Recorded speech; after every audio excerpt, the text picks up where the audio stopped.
Comment est-ce que les gens s'enrichissent? Alors, ce podcast, cet épisode est particulier parce que, oui, investisseur, je serai en roue libre. C'est-à-dire que j'ai aucun script sous les yeux. J'ai juste envie de parler avec toi ce soir parce que je tourne ce podcast, cet épisode le soir. À l'heure actuelle, il est 20h07. Et j'avais juste envie de discuter avec toi. Donc, assis-toi et on va discuter un petit peu de comment est-ce que les personnes arrivent à s'enrichir. Alors, quand je parle d'enrichissement, c'est sur plusieurs pôles. C'est-à-dire qu'il y a un pôle finance, mais il y a aussi un autre pôle qu'on appelle développement personnel. Je trouve qu'on peut s'enrichir à la fois culturellement, mais aussi d'un point de vue financier. L'épisode sera assez... c'est vraiment du... je suis en pure roue libre, hein, comme je te l'ai dit. Donc, alors c'est par rapport à un post également, donc ce que je vais te dire a quand même du sens. C'est-à-dire que les gens, pour moi, les gens qui s'enrichissent, premièrement, ils arrivent à maîtriser leur budget et leurs finances personnelles. Qu'est-ce que ça veut dire?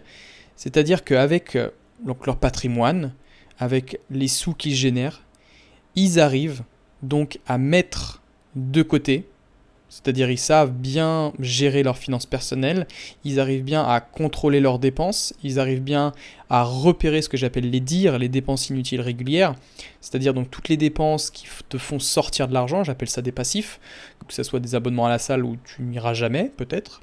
Alors un petit coup de pied aux fesses, fonce-y maintenant. Mais voilà, c'est toutes ces sorties d'argent un petit peu inutiles qu'on a du mal à contrôler. Et les gens qui s'enrichissent, premièrement, je pense qu'ils arrivent à maîtriser tout ça. C'est-à-dire que toutes les sorties d'argent, ils arrivent tout d'abord à le repérer. C'est-à-dire que on va faire un truc ensemble, et même toi, tu vas le faire, tu vas le faire maintenant, investisseur.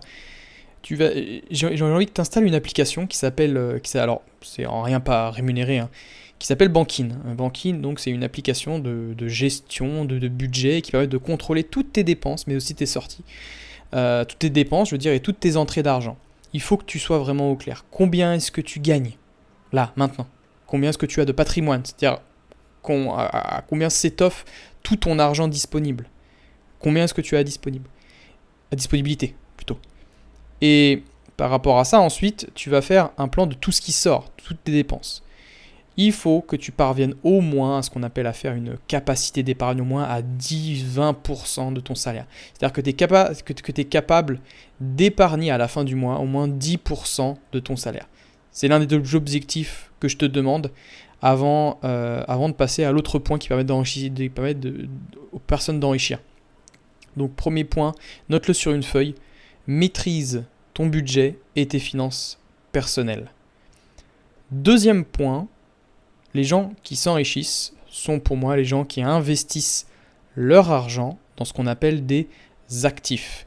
Il faut savoir que des actifs, grosso modo, c'est lorsque tu vas placer ton argent sur un actif. Donc quand je parle d'actifs, c'est la bourse, l'immobilier, c'est-à-dire dans un appartement, le crowdfunding, c'est-à-dire prêter de l'argent à des entreprises pour qu'ils te...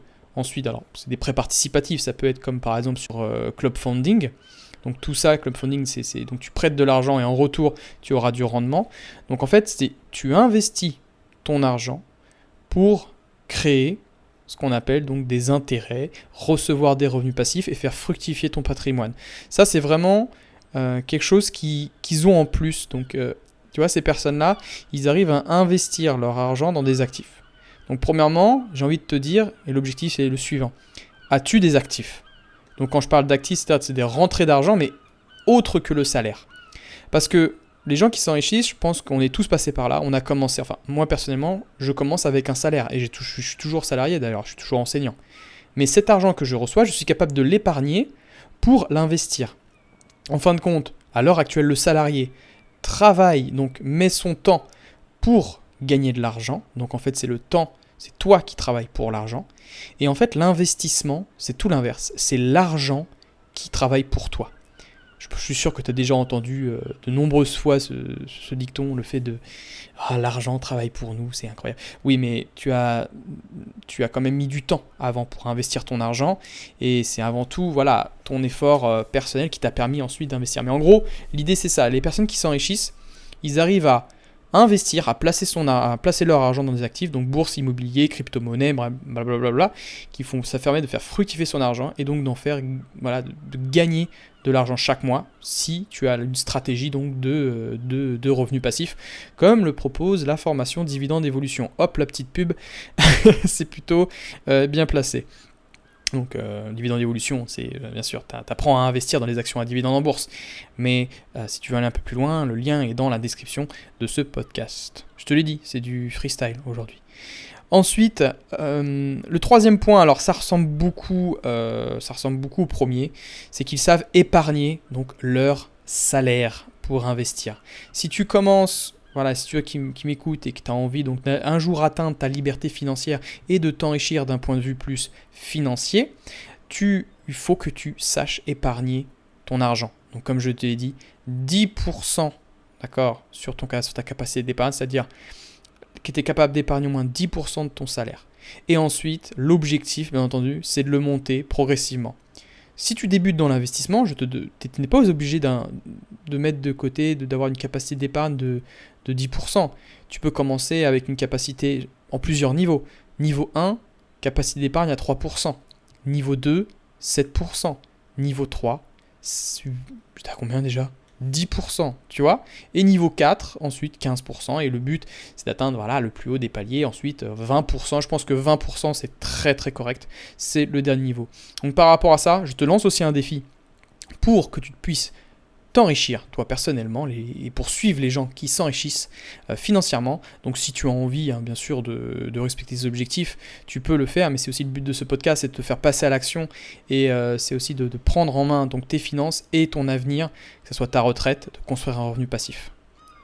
Ensuite, on va plus aller sur l'enrichissement, là on va plus aller sur du développement personnel. Les personnes qui s'enrichissent, ils apprennent chaque jour. C'est-à-dire qu'ils lisent des livres, ils suivent des formations, ils suivent des podcasts, comme tu es en train de le faire. Donc là, en ce moment même, tu es en train de t'enrichir personnellement, c'est-à-dire d'un point de vue mental, d'un point de vue intellectuel, tu t'enrichis. Et donc ces personnes-là, bien sûr, les connaissances que tu accumules vont te permettre de connecter ensuite vers ce que j'appelle le réel, vers la mise en action. Quand tu te mettras en action, c'est-à-dire quand tu commenceras à ouvrir ton application en ligne pour investir, tu sauras pourquoi tu le fais et tu sauras quelles sont les erreurs à ne pas commettre et à éviter surtout. Donc voilà, ils apprennent chaque jour, ils lisent des livres, des formations et des podcasts. Est-ce que tu en fais partie ? Si tu n'en fais pas partie, si tu ne te formes pas ou si tu n'as jamais lu le livre, tu sais ce que je vais te proposer. L'objectif est assez simple ici pour le remplir. Lis ton premier livre, d'accord ? Pose-toi sur ton canapé, je ne sais pas où tu m'écoutes, et commande un livre là sur l'investissement en bourse, peu importe lequel, que ce soit mes livres boursiers que je propose, une formation, et alors on va rester sur le livre pour l'instant, et lis 10 minutes par jour assis dans ton canapé. C'est l'objectif que je te demande pour que tu puisses t'enrichir toi personnellement. Ensuite, 5e point, ils construisent des routines et un cadre de travail. Qu'est-ce que ça veut dire ? Construire des routines, pour moi, c'est important pour valider des objectifs. C'est-à-dire que chaque routine, chaque matin, tu vas devoir donc créer une routine. Alors bien sûr, les routines ne doivent pas être construites n'importe comment. Il faut que tu l'orientes vers un enrichissement personnel ou financier. Par exemple, très simple, chaque trimestre, par exemple tous les 3 mois ou tous les mois, tu fais un bilan, d'accord, de tout ce qui est sorti. Comme je te l'ai dit, tu sais, avec Bankin, tous les mois, regarde, d'accord, où tu en es sur tes finances personnelles.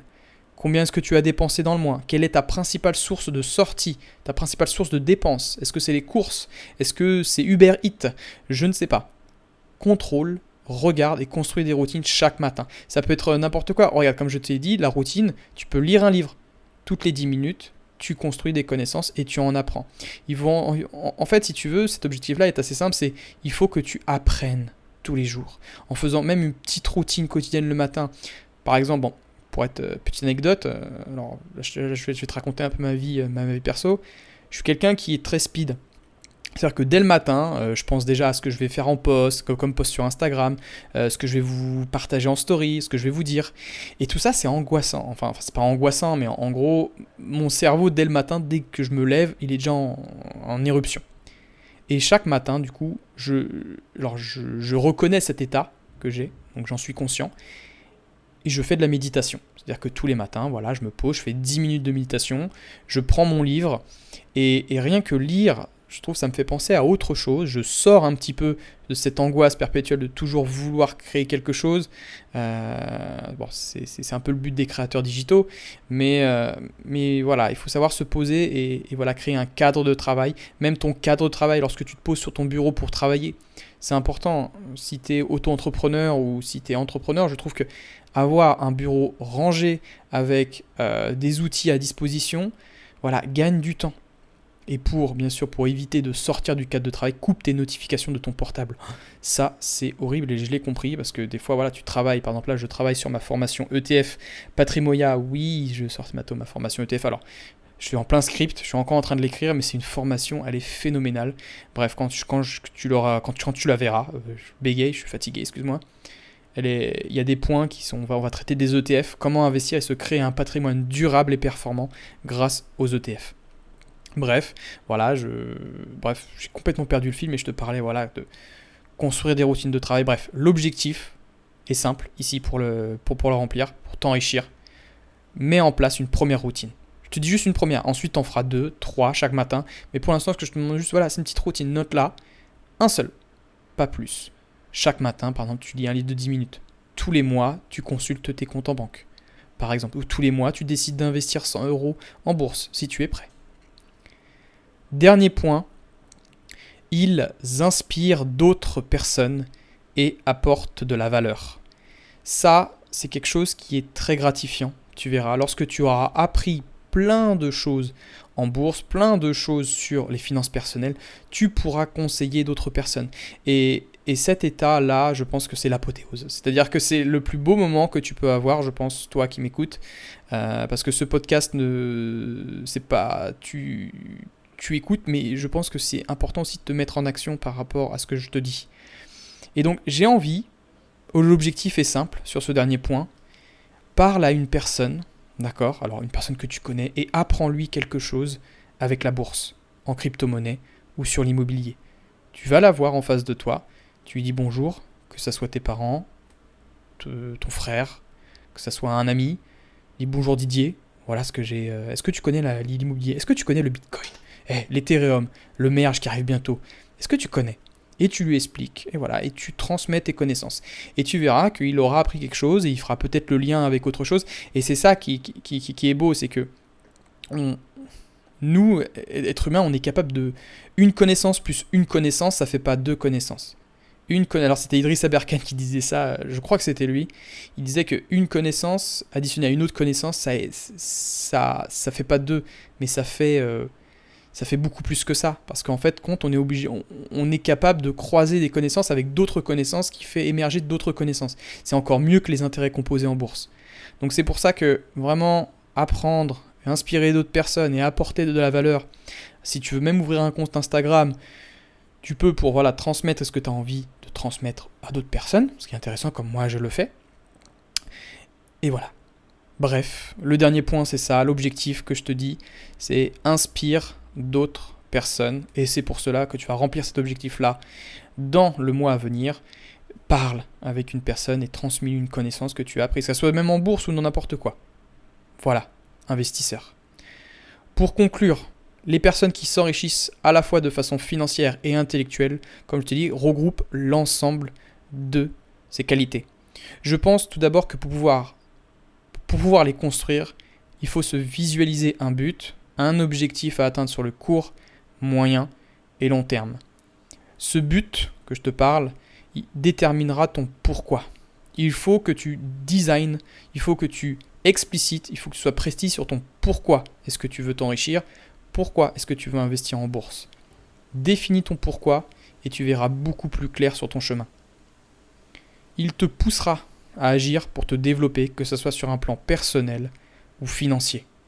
À toi de trouver ce qui t'anime afin de faire pousser le séquoia qui est en toi.